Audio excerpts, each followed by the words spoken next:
নমস্কার বন্ধুরা, পূর্ণ রান্নাঘরে আপনাদের প্রত্যেককে স্বাগত। আজ চলে এসেছি নতুন একটি রেসিপি নিয়ে, এঁচোড় চিংড়ি। এর আগেও আমি আমার চ্যানেলে একটা এঁচোড় চিংড়ি রেসিপি আপনাদের দিয়েছিলাম, আর আজকেও একটা এঁচোড় চিংড়ি রেসিপি বানাচ্ছি। এই এঁচোড়ের রেসিপিটা গতবারের তুলনায় একটু আলাদা। কেমনভাবে আমরা রেসিপিটি বানাচ্ছি আপনারা সম্পূর্ণ ভিডিওটা দেখতে থাকুন। এঁচোড় চিংড়ি করার জন্য আমরা বাজার থেকে 1 কেজি পরিমাণ এঁচোড় নিয়ে সেগুলোকে পরিষ্কার জলে কেটে ধুয়ে নিয়েছি। আর ধোয়ার পরে আমরা একটা কড়াইয়ে রেখেছি। তবে আজকের আমরা এঁচোড় রান্নার জন্য এঁচোড়কে কোনোরকমভাবে সেদ্ধ করব না। এখন এই কেটে রাখা এঁচোড়গুলোকে 2 চা চামচ হলুদ গুঁড়ো দিয়ে প্রায় 10 মিনিট ডুবিয়ে রেখে দেব।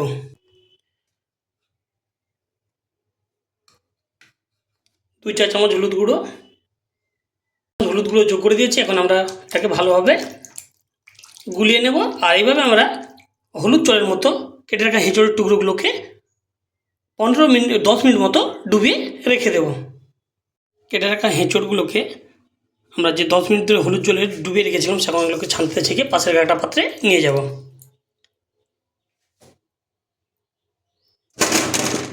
এইভাবে সমস্ত এঁচোড়গুলোকে আমরা হলুদ জল থেকে তুলে নেব। সমস্ত কেটে রাখা এঁচোড়গুলোকে আমরা হলুদ জল থেকে তুলে নিয়েছি। এখন এই এঁচোড়ের টুকরোগুলোকে 1 টেবিল চামচ লবণ যোগ করে দিয়েছি। এগুলোকে ভালোভাবে মেখে নেব।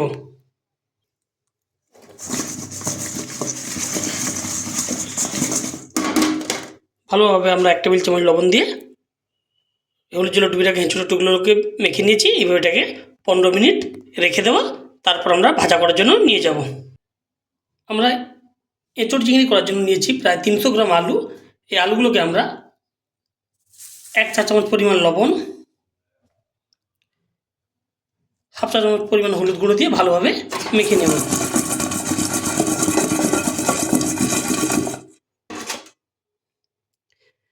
আলুগুলো লবণ হলুদ দিয়ে মেখে নিয়েছি। এখন এগুলোকে ভাজা করার জন্য নিয়ে যাব। চিংড়ি করার জন্য নিয়েছি 200 গ্রাম পরিমাণ চিংড়ি মাছ। এই চিংড়ি মাছগুলোকে আমরা 1/2 চা চামচ লবণ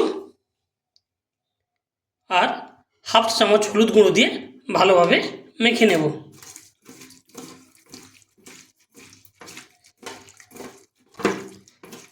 লবণ হলুদ দিয়ে মেখে নিয়েছি।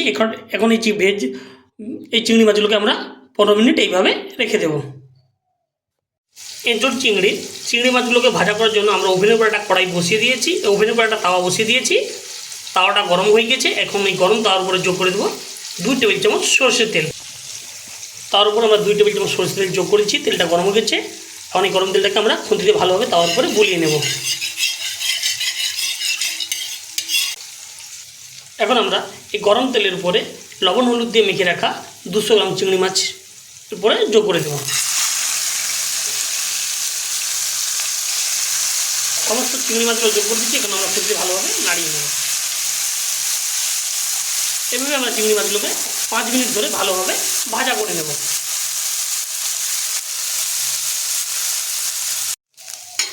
চিংড়ি মাছগুলো ভালোভাবে ভাজা হয়ে গেছে। এগুলো এখন আমরা তাওয়া থেকে তুলে অন্য একটা পাত্রে নিয়ে যাব। এঁচোড় আর আলুগুলোকে ভাজার জন্য আমরা ওভেনের উপর কড়াই বসিয়ে দিয়েছি। কড়াইটা গরম হয়ে গেছে। এখন আমরা এই গরম কড়াইয়ের উপরে যোগ করে দেবো প্রায় 250 গ্রাম সাদা তেল। গরম কড়াইয়ের উপর আমরা প্রায় 250 গ্রাম সাদা তেল যোগ করে দিয়েছি। আর এই তেলটা গরম হলেই প্রথমে আমরা লবণ হলুদ মেখে রাখা আলুগুলো ভাজা করে নেব। তারপর লবণ মেখে রাখা এঁচোড়ের টুকরোগুলো ভাজা করব। তেল গরম হয়ে গেছে। এই গরম তেলের উপরে আমরা লবণ হলুদ মেখে রাখা আলুর টুকরোগুলো যোগ করে দেবো।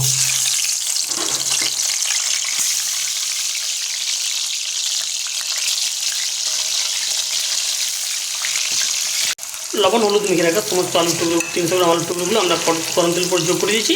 এভাবে আমরা আলুগুলোকে লাল লাল করে ভাজা করে নেব। আলুগুলো লাল লাল করে ভাজা হয়ে গেছে। এখন এগুলোকে আমরা কড়াই থেকে ছাঁকনিতে ছেঁকে তুলে অন্য একটা পাত্রে নিয়ে যাব।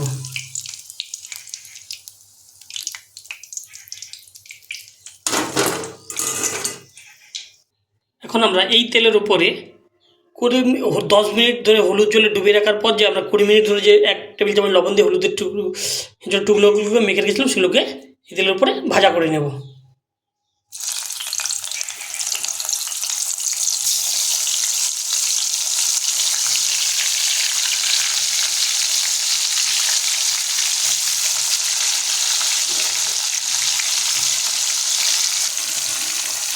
লবণ মেখে হলুদ লবণ মেখে রাখা এঁচোড় টুকরোগুলো গরম তেলের উপর যোগ করছি। এগুলো এইভাবে এঁচোড় টুকরোগুলো ভালোভাবে লাল লাল করে ভাজা করে নেব। তবে আমরা আজ আপনাদের এঁচোড় ভাজা দেখাচ্ছি না, কারণ এর আগের 3টে ভিডিওতেই আপনাদের কীভাবে এঁচোড় ভাজা করতে দেখিয়েছি, তাই আজকে আমরা দেখাচ্ছি না। 20 মিনিট ধরে লবণ মেখে রাখা এঁচোড়ের টুকরোগুলো আমরা গরম তেলের উপরে যোগ করে দিয়েছি।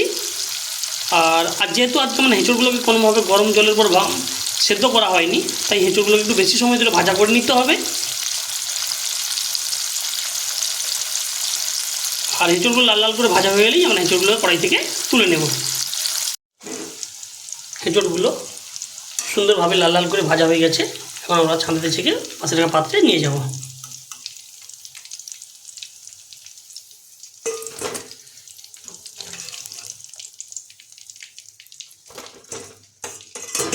একইভাবে আমরা বাকি সমস্ত এঁচোড়গুলো ভাজা করে নেব, তবে সেগুলো আপনাদের দেখাচ্ছি না।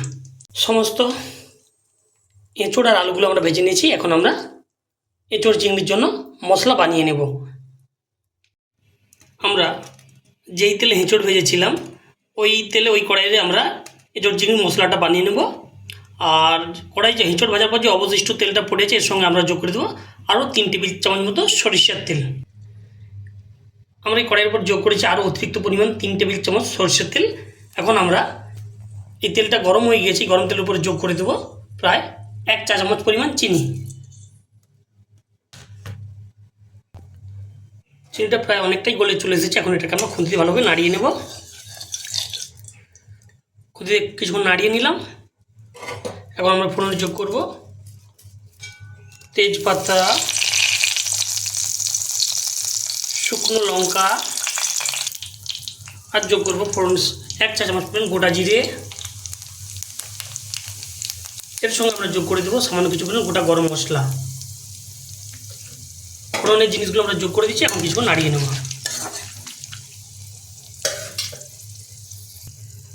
এখন আমরা কড়াইয়ের উপরে যোগ করে দেবো 100 গ্রাম পরিমাণ পেঁয়াজ কুচি। পেঁয়াজ কুচি যোগ করে দিয়েছি, তাই এটাকে আমরা নাড়িয়ে নেব। প্রায় 2 মিনিট ধরে এভাবে নাড়িয়ে নেব।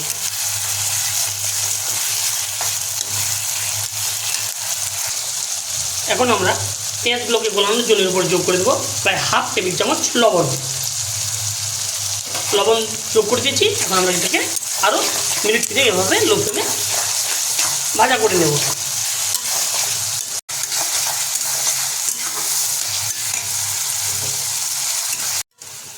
পেঁয়াজের উপর আমরা 1/2 টেবিল চামচ লবণ যোগ করার পর আমরা 3 মিনিট ধরে পেঁয়াজগুলোকে ভাজা করে নিয়েছি। এখন আমরা এই কড়াইয়ের উপরে যোগ করে দেবো প্রায় 100 গ্রাম টমেটো কুচি।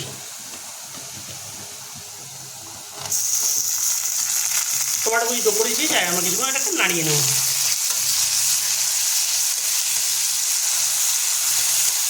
টমেটো কুচিগুলো যোগ করার পর আমরা প্রায় মিনিট খানিক ধরে নাড়িয়ে নিয়েছিলাম। দেখতে পাচ্ছেন টমেটো থেকে হালকা জলও ছেড়ে দিয়েছে। এখন আমরা এর কড়াইয়ের উপর যোগ করে দেবো 1 টেবিল চামচ রসুন পেস্ট। এর উপর যোগ করে দেবো 1 টেবিল চামচ আদা পেস্ট। 1 টেবিল চামচ আদা আর 1 টেবিল চামচ রসুন পেস্ট আমরা যোগ করেছি। এটাকে আমরা আরও লো ফ্লেমে মিনিট কষিয়ে নেব।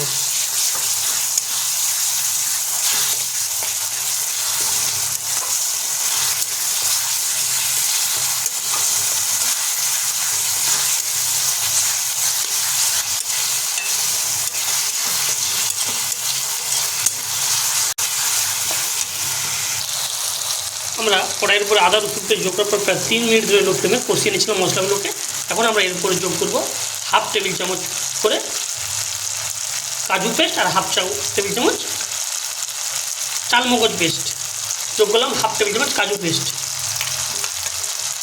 1/2 টেবিল চামচ চালমগজ পেস্ট, কাজু চালমগজ পেস্ট যোগ করেছি। এটাকে আমরা আরও মিনিট লো ফ্লেমে এভাবে কষিয়ে নেব।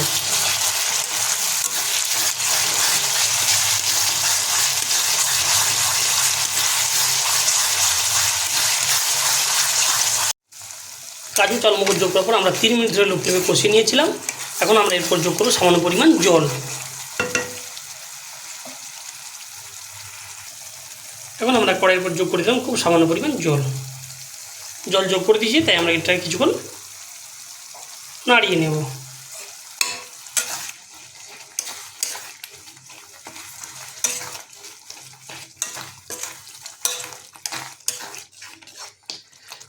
জল যোগ করার পর আমরা ভালোভাবে নাড়িয়ে নিয়েছি। এখন আমরা এরপরে যোগ করব 2 চা চামচ লঙ্কা গুঁড়ো। এখন যোগ করব 2 চা চামচ হলুদ গুঁড়ো,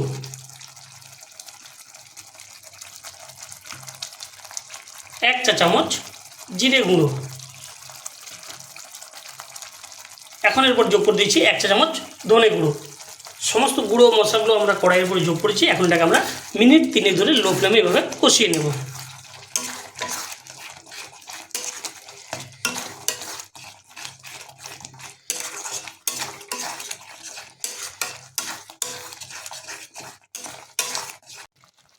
গুঁড়ো মশলাগুলো যোগ করার পর আমরা 3 মিনিট ধরে লো ফ্লেমে কষিয়ে নিয়েছিলাম। এখন এটাকে আরও 3 মিনিট লো ফ্লেমে এভাবে কষিয়ে নেব। আমরা আরও 3 মিনিট ধরে মশলাটাকে কষিয়ে নিয়েছিলাম। আর দেখতে পাচ্ছেন আপনারা গ্রেভি থেকে হালকা করে তেল ছেড়ে দিয়েছে। এখন আমরা কড়াইয়ের উপরে যোগ করে দেবো ভেজে রাখা এঁচোড় আর আলুগুলো।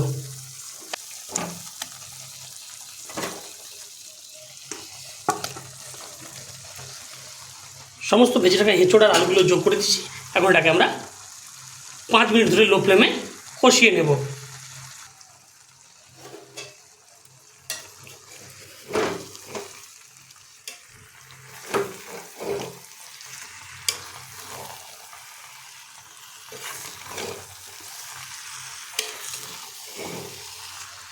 রাখা আলু আর এঁচড়গুলো যোগ করার পর আমরা 5 মিনিট ধরে কষিয়ে নিয়েছিলাম। এখন এরপরে যোগ করে দেবো প্রায় ফেটে রাখা 4 টেবিল চামচ টক দই। ফেটে রাখা টক দইটা এরপর যোগ করে দিলাম।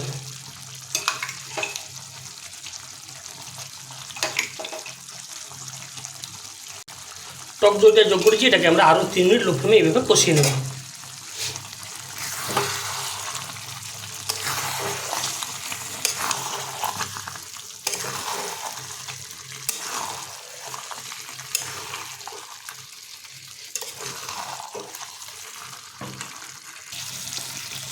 ফেটে রাখা টক দইটা যোগ করার পর আমরা 3 মিনিট ধরে কষিয়ে নিয়েছিলাম। এখন আমরা এরপর যোগ করে দিচ্ছি ভেজে রাখা 200 গ্রাম চিংড়ি মাছ। চিংড়ি মাছটা যোগ করেছি, তাই এটা আমরা খুন্তিতে ভালো কিছুক্ষণ নাড়িয়ে নেব।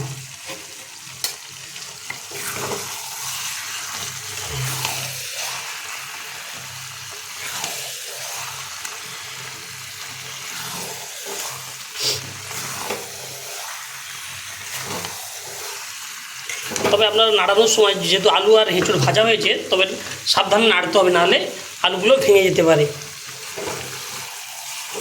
চিংড়ি মাছ যোগ করার পর আমরা ভালোভাবে নাড়িয়ে নিয়েছি। এখন এটাকে এইভাবে কড়াইতে আরও মিনিট 3 রেখে দেবো। চিংড়ি মাছটা যোগ করার পর আমরা ভালোভাবে আরও মিনিট 3 ধরে কষিয়ে নিয়েছিলাম। তার মাঝে আমরা হালকা জল যোগ করেছিলাম, সেটা আপনাদের দেখানো হয়নি। এঁচোড় আর আলুগুলো সম্পূর্ণভাবে কষানো হয়ে গেছে। এখন আমরা কড়াইয়ের উপর যোগ করে দেবো পরিমাণ মতো জল।